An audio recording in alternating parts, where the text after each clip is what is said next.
Good evening and welcome to this month's Gin Me live tasting. It's the month of May, but of course we're tasting April's gin.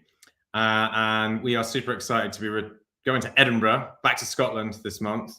And of course, tasting Height of Arrows gin, which is from a super exciting distillery. And I think it's a really interesting product as well. We're going to delve into how this gin is made because it's quite unlike anything else I think we've tried really since we started Gin Me. And in order to do that, we are welcoming Elliot Rogerson from the Holyrood Distillery. Hey, Elliot. Right, evening all. Thanks for the introduction, Christian. So I'm Elliot Rogerson. I'm one of the distillers here at Holyrood Distillery. I've actually been here since 2019, so the day we opened. So I was brought in about July 2019, so a couple of months before we first started commissioning the distillery. So primarily at that point, it was a lot about, trying to get the single malt production up and running, like a lot of distilleries in Scotland in particular. We do have a side of gin. So over, the course of 3 years, obviously we went through the 2020 period of COVID. We kind of grouped back together and then we wanted to make a gin that was like no other. And we took a lot of the whiskey making mindset. So if nobody actually knows how whiskey is made, it's made from like 3 very core ingredients. That's water, barley, and yeast.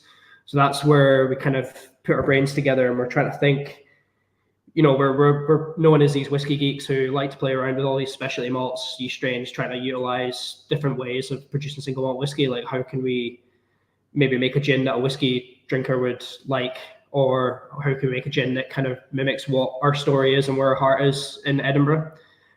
So like, firstly, unknown botanical, just a joke, we have juniper. And then we have salt and beeswax, which I'll talk a little bit more about later. So we tried to kind of take that whiskey making mindset and then apply it to the gin. Nice.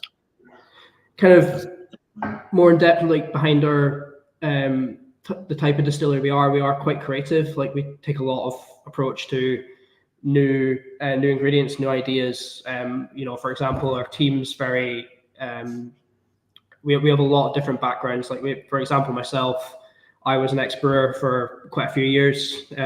So that's where I brought in a lot of my brewing mentality from using sort of specialty malts, specialty yeasts. I did work at a distillery before. There was quite a popular gin brand, so I had a sort of bit of gin experience before I kind of started here. But within the team, we've got a lot of different sort of skill set, and that's kind of where we all work together and we sort of bring these sort of really nice creative approaches to sort of things. In terms of like where we've taken Height of Arrows and how it kind of developed, we'd looked at different styles of juniper initially. And that was, there's a weird one. It was like a Syrian juniper, and it's a very, very distinct shape, and everyone comes on tours here, and they were like, "What's that?" And that is a juniper berry. I'd love to maybe get a sample shortly, but we took a lot of trials, different kinds of juniper, for example, and then when we kind of nailed down the juniper we liked, which is Italian juniper that is kind of quite commonly used anyway, we nailed down that, and then we kind of looked at this honey company that we have in Edinburgh that's quite popular in general. Like it's quite local, and at that time as well, I think a lot of people were kind of moved by the localization of using ingredients that maybe more regularly available in our area, if that makes sense. Because a lot of gins typically have ingredients that are from far abroad. They could be up to 50 botanicals, which there's that sort of sustainability element we kind of had in our heads where we wanted to try and make it as simple as possible, easy as possible, but still get a very nice, easy drinking gin, something you can have in lots of different kind of cocktails, and it kind of puts our heart and soul together. And then the interesting one was salt, because when you associate salt with anything in cooking, it's like it amplifies flavor. Like if you think about chips or fries or an example, like salt is added to kind of enhances seasoning. But what we discovered after numerous trials, that salt really it kind of adds like a layer of flavor, and it really amplifies the juniper we found, which was really, really exciting. And that's kind of where Height of Arrows sort of came from, and that's where a lot of our ethos at Holyrood comes from. So great. That's a great introduction to it all. Thanks for that. So maybe let's just take it back to the start then. So the founding of the distillery, you've been there since day one. That's pretty cool. Yeah. So how did Holyrood come about? So it was founded by Rob and Kelly Carpenter. They're the sort of main co-founders of the distillery. So I think the project would have been start of 2016. So the time that, planning, commissioning, all those things you have to do to build a distillery. It took quite a few years to kind of get the project together. But Rob and Kelly's sort of vision was to have a single malt distillery based in Edinburgh, because there wasn't one around for it would have been 119 years at that point until that day. So their approach was really trying to make something a little bit different in single malt whiskey, and as a distillery in general, like we have a very sort of flexible site when it comes to creativity, and that's really the approach that we wanted to go to. And it's a similar approach to gin. Like, I mean, I've actually, before I go a little bit further, I'm actually at the distillery here in behind us, so we'll maybe talk a little bit about the still shortly. So, and that's where it kind of came about. And a lot of the thoughts and thinking were, maybe people who have not really been to Edinburgh much or know much about Edinburgh. Like Edinburgh, I'm from here, but the history here was very much brewing like focused. So there was a lot of breweries here, traditional cask breweries, where you had open tons, cask beer, like conditioned beer at the time. So obviously over the period of years, you've had the craft brewing scene, you've had the lager craft brewing, and it's kind of going in a bit of a wave at the moment. And that's where a lot of our thinking comes from, is taking those brewing mentalities, traditional and non-traditional, and applying it to whiskey. So that's where a lot of our heart and soul is. It doesn't mean that we can't have fun with gin. We've not just out with High Barrows. There's a few other things we've actually played around with that are related to that and quite exciting. If anyone's not, if you're not familiar with, I'll happily can I go through it shortly. But yeah, and then ever since then we've been doing a lot of utilization experimentation with materials that we can legally use as Scotch whiskey, but people don't use typically as when people think about distilleries in Scotland, a lot of them go for one kind of malt variant, which is probably the malt variant they can get in the local area, local water. Yeast is very generic malt or grain yeast, and it's very much about hitting your still cut points. The still shape does a lot of the work, and then obviously ultimately the main one is the maturation phase, which goes into various different types of casks. The ABV of that cask to the time that goes in the wood, that's the ultimate flavor point. But Holyrood, we've found, even the results we found the last, that's almost 5 years now, we've really seen, even from our first single malt inaugural release arrival, like the possibilities here, and the thinking and mentality, it means that we can really develop a new way of thinking and that kind of thing. So that's kind of where we're at. Nice. So just back to the gin and the botanicals particularly. So it's effectively a juniper only botanical, which is sort of supported by honey and salt. Now, a few questions on that, which maybe I'll ask you 2 or 3, and then you can answer them all at the same time. Yeah. So the first one is, are you using just one type of juniper, or is there a few that you're using? And what was the sort of selection criteria when you were looking for that, since clearly it's such an important botanical in this? And then a sort of second question about the salt, which I think is possibly the most interesting one, because you have to correct me if I'm wrong, but I wouldn't think that salt distills over, or at least not salinity, the saltiness. So what are you getting from that? You mentioned it kind of like accentuates flavor, but is that in a salty way or in some other slightly mystical way? And then the third one is the honey. I like just maybe talk a little bit more about where the honey's from, and if it's particular flowers or whatever that the bees are heather honey or something else. Yeah. So interestingly enough, with obviously the choice of one botanical being juniper, is we kind of discovered that you only really need to add juniper to make it gin. Adding coriander or angelica or licorice, and that's where a lot of gin drinkers over the last 2 decades have chosen that's the dominant characteristic. And then obviously with you call it gin boom, is probably the most commonly said thing is people are starting to add more creative or newer approaches to making gin. But we'd talked to a lot of suppliers, and we found that the Italian juniper we got was ultimately the most consistent, best flavor profile we got, with the dominant juniper botanical bean alone. And that was just kind of where it went from there. We'd kind of explored with a little bit of Scottish juniper, which is something that we kind of haven't perfected yet. I think the challenges with that was we couldn't really get it in dried, because all juniper that distilleries do buy is dried, so it doesn't obviously go off, which is maybe unknown or known. We'd the variants of other stuff that we used, we just weren't quite happy with the flavor approach, so we kind of went in that direction, and then that was kind of the drawn line. In terms of the salt, the salt's an interesting one. It's something that's a bit of a mystery to me, and I can't, we've had it tested and things like that. There's not really. I think that's where we have to go to the next step and probably get somebody who can really, break apart what the salt is doing distill. It doesn't distill over. So from a sort of analysis, like lab analysis, gas chromatograph point of view, you're not getting salt come over. But from a taste sensory point of view, in blind tasting, you're going to tell me that you can tell the difference.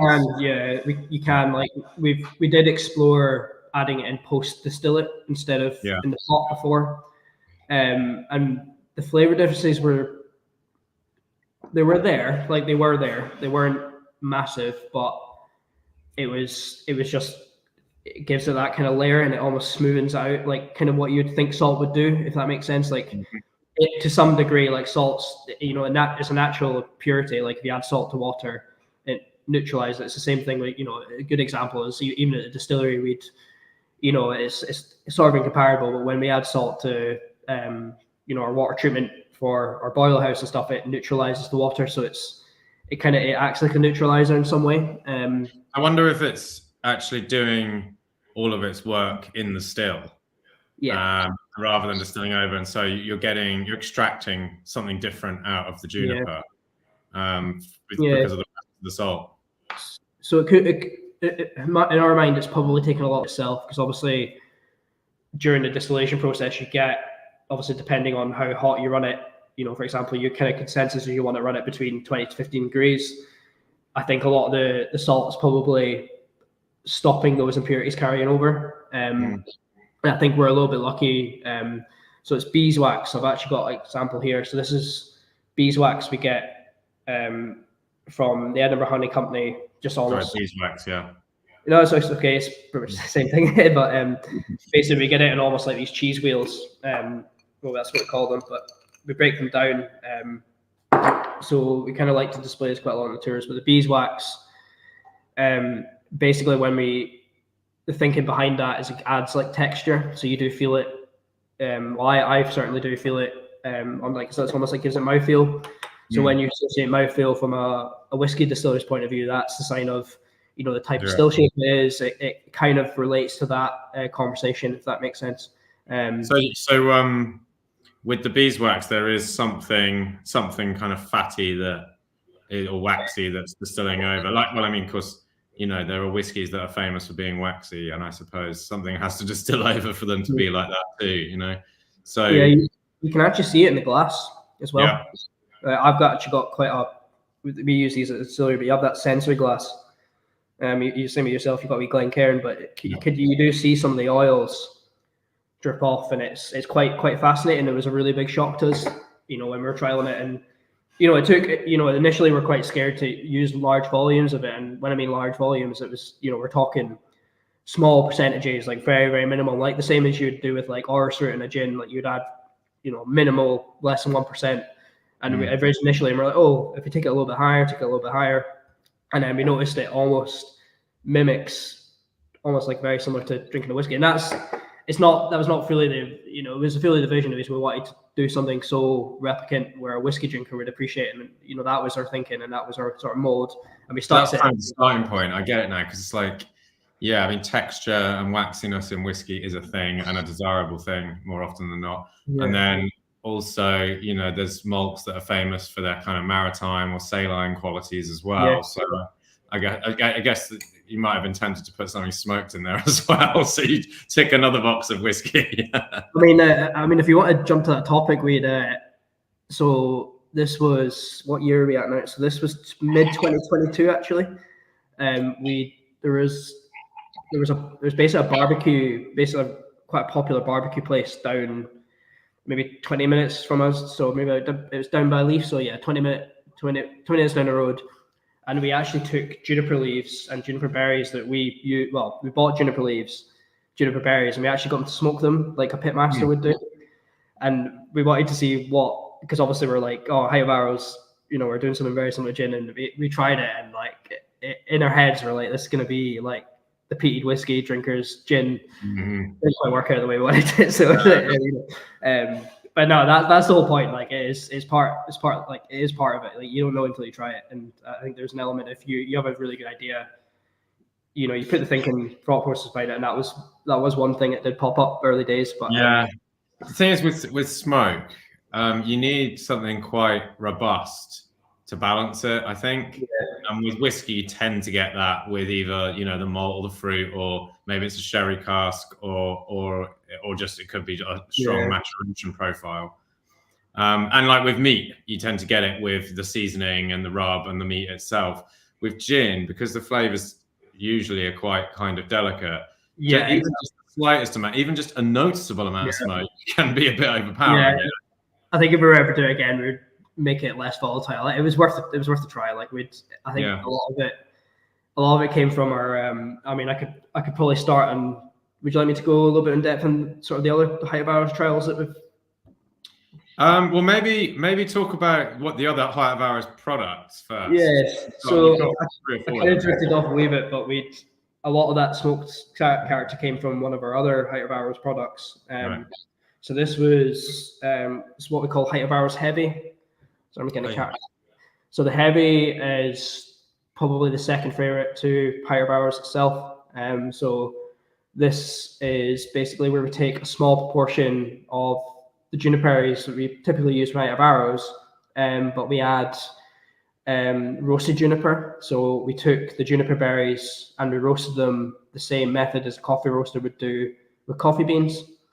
And that was quite it was actually quite an exciting project for us, because I mean, all of us in the team we love coffee. Like, I'm big advocate for it, but we kind of want to develop something a little bit different to an Old Tom, because your typical Tom has like either it's like almonds or has honey in it, things like that. We kind of wanted to get away from that. We wanted to do something a little bit different. So the Old Tom style for us was what we called Heavy. So it gives it that really nice juniper lift. You get your salted beeswax. It does that easy, you know, the mouthfeel you get from it.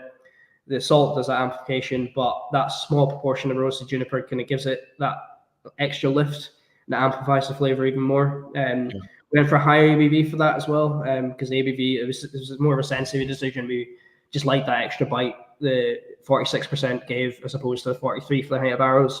And a lot of the brand home staff and even a lot of the bartenders we worked with, they really enjoyed this, and like the Negroni or Tom Collins or something like that, they really kind of liked that flavor profile. And then our sweetness for this was sugar syrup post distillate, and it kind of draw the line to where we wanted it to be. So that's where we took a little bit of the sort of creativity.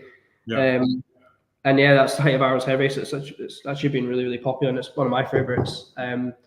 So the next one is kind of going on to a little bit of sort of technical types of gin. So when we make High Barrows, we base it on a recipe of a 3 to 2. So we have our base recipe of juniper, salt, and beeswax. But when we distill regular High Barrows, we then do what we call a multi-shot. And if nobody's really familiar what a multi-shot is, it basically means that we're making like almost like a concentrated version of the gin itself. And then we'll take neutral spirit, which is the base for all gins. Neutral spirit can come in all varieties for lots of different distilleries across the globe. You can even get your own spec of grain neutral in some cases, but basically that grain neutral then brings it back up to its one shot, and then we dilute it with water. So we do quite a low shotting actually in the grand scheme of things. I know there's distilleries that do go up to 30 shot. I mean, that's varied on bottle volumes, still shape, type, etc. But going on to that, like Bright's kind of where we call the bartender's sort of version. So it's quite a higher ABV, but it's where we don't multi-shot at all. Okay. So we take that regular height of hours recipe, but we let it amplify. So it's the brighter, more amplified version of height of hours. So there's a lot more of that juniper character. You get that heavier salt and beeswax, and it's what we call the bartender's favorite because it's really good for sort of making batch cocktails, even at home and things like that. So this is more of a sort of seasonal one, but it's some of the fun we sort of done. And you do notice a massive difference between, I mean, I've got it height of arrows, which everyone's got in front of them in my glass. But this was sort of another way of sort of amplifying the height of arrows profile, if that makes sense. Yeah, I expect, so mixing it in a gin and tonic, you're just going to get more of the gin characteristic come through without having to add additional amounts of gin, right? Yeah. Exactly. Like I think it makes a lot of sense. Like it kind of gives it that, I think some people maybe like more of a flavor for gin. Like height of hours is quite an easy drinking. You kind of pretty much put it with anything, but that bright version kind of gives you a little bit more room to play with. So going into the next one, this is where a lot of our minds went a little bit wild. So that's the reason why we call it height of hours funk. So this is where we took juniper berries. This was it actually took us quite a few months. We've done a lot of experimentation with fermenting juniper. So we took juniper almost like in a fermentation vessel, like you would do in brewing, for example. We added juniper into like a salt and citrus solution, and then we allowed the natural sugars and that natural sort of yeast in the juniper skins themselves to ferment naturally. So it's where you get like sort of what they call a pinnacle. So you kind of get that sort of active fermentation on top. It took quite a few trials, if I'm honest. Like we were like, this is in theory going to work. And then we saw a couple of lag phases, like we weren't quite getting the results we were wanting, but we did, we got the juniper solution, is whatever you want to call it, the juniper brine up to like 3 to 4% alcohol, which is massive. Like that was without adding any, enzymes or anything like that. We just let it sit for 12 weeks, got the salt right, we got the citrus right, we got those natural bacterias present, obviously sterilization, which is kind of it's not hugely a big thing in distilling as it is in like things like brewing or making cider or sodas. Like we took kind of that mentality of having stellar environment, really, really looking after the botanicals, getting it right, so the conditions were right to make it fermentable, and the results were unbelievable. Like it's interesting you'd add salt to that. I wouldn't think salt would normally. So that was to get almost get like the pH just right, so it allows those bacteria to live. Like it was literally like, when I mean nothing, it was not a lot, but it was to get that, it was to allow those bacteria to thrive. Yeah, that was it. Took quite a few trials. Like we weren't really sure it was going to work for a while, but the results after we got it consistent, now we got it locked down.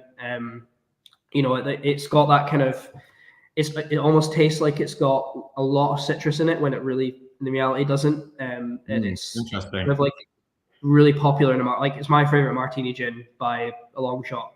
So so you fermented it into alcohol? Is it then sort of continued to ferment? So you creating like, sort of wild like esters and a lot of acidity? That's a good question. Like in theory, once you hit that sort of 12 meat mark, you kind of get a little bit of those wild esters, but that's what we kind of wanted.